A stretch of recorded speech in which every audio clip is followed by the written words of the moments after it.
আসন্ন ত্রয়োদশ জাতীয় সংসদ নির্বাচনে সারা দেশে 298টি নির্বাচনী এলাকায় 1973 জন প্রতিদ্বন্দ্বী প্রার্থীর মধ্যে প্রতীক বরাদ্দ সম্পন্ন হয়েছে।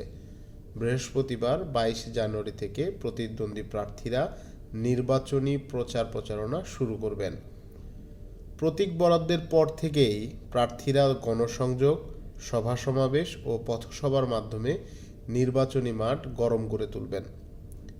নির্বাচনী পরিবেশ সুষ্ঠু রাখতে ও যে কোনো অনাকাঙ্ক্ষিত পরিস্থিতি এড়াতে আইনশৃঙ্খলা রক্ষাকারী বাহিনী তাদের প্রস্তুতি সম্পন্ন করেছে।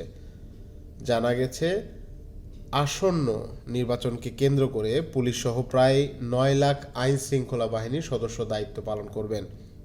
এর মধ্যে পুলিশের প্রায় 1.5 লাখ সদস্য, আনসার ও গ্রাম প্রতিরক্ষা বাহিনীর 5,55,958 সদস্য মোতায়েন থাকবেন। এছাড়াও বর্ডার গার্ড বাংলাদেশ, বিজিবি, সশস্ত্র বাহিনী, র্যাব, নৌবাহিনী, কোস্টগার্ড এবং ফায়ার সার্ভিসের সদস্যরা নির্বাচনী দায়িত্বে নিয়োজিত থাকবেন। নজরদারির জন্য পুলিশের পক্ষ থেকে ড্রোন এবং বডি ওর্ন ক্যামেরার ব্যবস্থাও করা হয়েছে। প্রচারণার জন্য 20 দিন সময় পাচ্ছেন প্রার্থীরা, অর্থাৎ আগামী 10 ফেব্রুয়ারি সকাল 7টা পর্যন্ত প্রচারণা চালানো যাবে। প্রচারণা চালানোর বিষয়ে বেশ কিছু নির্দেশনা দিয়েছে নির্বাচন কমিশন। সেই সঙ্গে অবাধ, সুষ্ঠু ও নিরপেক্ষ নির্বাচন নিশ্চিত করতে প্রার্থী ও সংশ্লিষ্টদের আচরণ বিধিমালা কঠোরভাবে মেনে চলার আহ্বানও জানিয়েছে ইসি। নির্বাচনী আচরণ বিধিমালা অনুযায়ী প্রার্থীরা নির্ধারিত সময়ের মধ্যে বিভিন্ন মাধ্যমে পরিচালনা করতে পারবেন। তবে প্রচারের ধর্মীয় অনুভূতিতে আঘাত হানার মতো বক্তব্য, বিদ্বেষমূলক প্রচার বা প্রতিপক্ষের বিরুদ্ধে কুরুচিপূর্ণ মন্তব্য সম্পূর্ণভাবে নিষিদ্ধ থাকবে। এবারের নির্বাচনে পোস্টারও ব্যবহার করতে পারবেন না প্রার্থীরা, যে নিষেধাজ্ঞা দেশে প্রথমবার কোনো নির্বাচনে দেওয়া হয়েছে। নির্বাচনে জনসভা বা সমাবেশ আয়োজনে দলগুলোর কোনো বাধা নেই।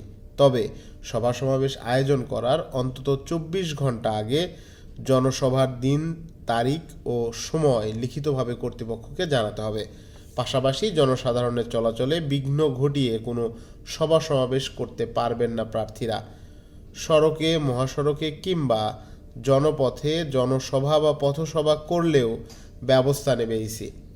নিষিদ্ধ করা হয়েছে প্রার্থীর পক্ষে বিদেশে কোনো ব্যক্তি বা রাজনৈতিক দলের সভা সমাবেশ আয়োজনের সুযোগ। প্রচলিত রীতি অনুযায়ী নির্বাচনী প্রচারের অবিচ্ছেদ্য অংশেই পরিণত হয়েছিল পোস্টার। এবারের নির্বাচনে সেই পোস্টারের ওপর দেওয়া হয়েছে নিষেধাজ্ঞা, অর্থাৎ প্রার্থীরা পোস্টার ব্যবহার করতে পারবেন না। যে কোনো ধরনের প্রচার সামগ্রীতে পলিথিন, রেক্সিন ব্যবহারের ওপরও নিষেধাজ্ঞা আরোপ করা হয়েছে। এদিকে একজন প্রার্থী তার আসনে সর্বোচ্চ 20টি বিলবোর্ড ব্যবহার করতে পারবেন, যার কোনোটি দৈর্ঘ্যে 16 ফুট ও প্রস্থে 9 ফুটের বেশি নয়। পাশাপাশি নির্বাচনী প্রচারে ব্যানার, লিফলেট, হ্যান্ডবিল ও ফেস্টুনেও থাকছে নানা বিধিনিষেধ। আচরণবিধিতে বলা হয়েছে, ব্যানার, লিফলেট, হ্যান্ডবিল, ফেস্টুন হতে হবে সাদা কালো। ব্যানার সর্বোচ্চ 10 ফুট বাই 4 ফুট হতে পারবেন।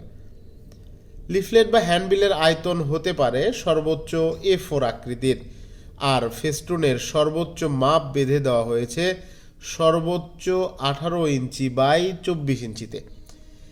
ইসি জানিয়েছে, ব্যানার, লিফলেট বা হ্যান্ডবিল ও ফেস্টুনে প্রতীক ও নিজের ছবি ছাড়া অন্য কোনো ব্যক্তির ছবি বা প্রতীক ছাপানো যাবে না। প্রার্থীর ছবি হতে হবে শুধু পোর্ট্রেট আকারে।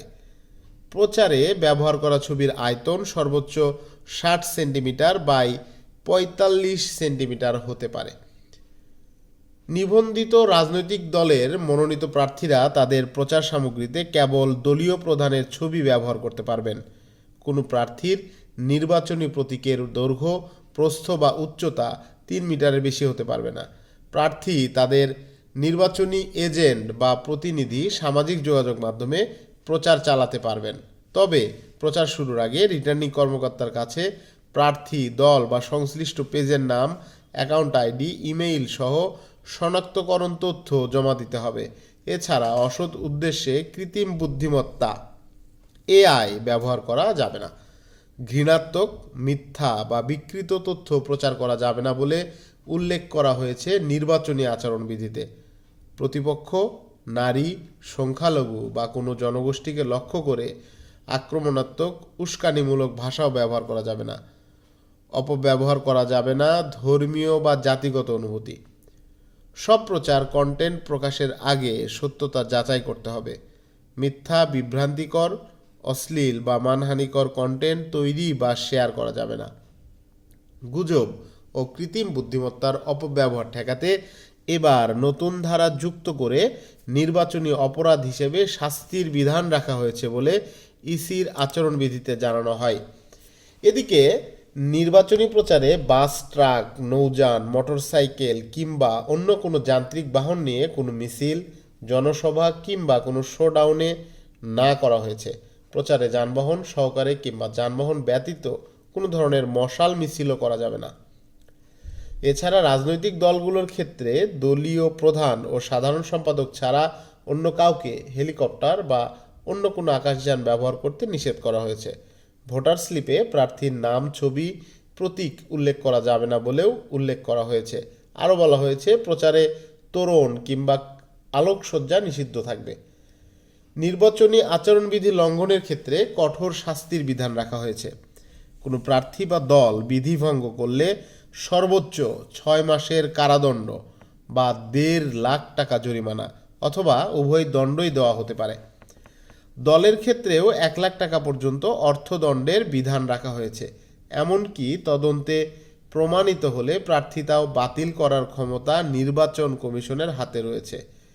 ইসির কর্মকর্তারা জানান, ত্রয়োদশ সংসদ নির্বাচনে দলীয় ও স্বতন্ত্র মিলে 298 আসনে পাবনা 1 ও 2 বাদে প্রতিদ্বন্দ্বিতা করবেন 1973 জন প্রার্থী। নির্বাচনে 300 আসনে 2580টি মনোনয়নপত্র জমা পড়েছিল। এর মধ্যে 1855 জনের মনোনয়ন বৈধ ছিল এবং 725 জনের মনোনয়নপত্র বাতিল হয়।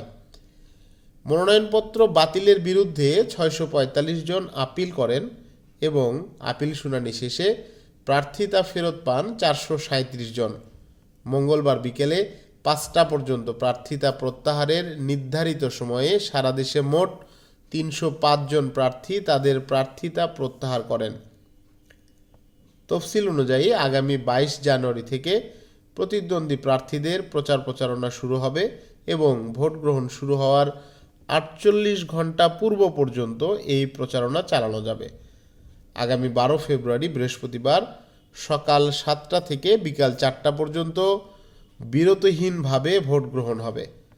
ব্যালট পেপারের মাধ্যমে স্বচ্ছ ব্যালট বাক্সে ত্রয়োদশ জাতীয় সংসদ নির্বাচন ও গণভোটের ভোট গ্রহণ সম্পূর্ণ হবে।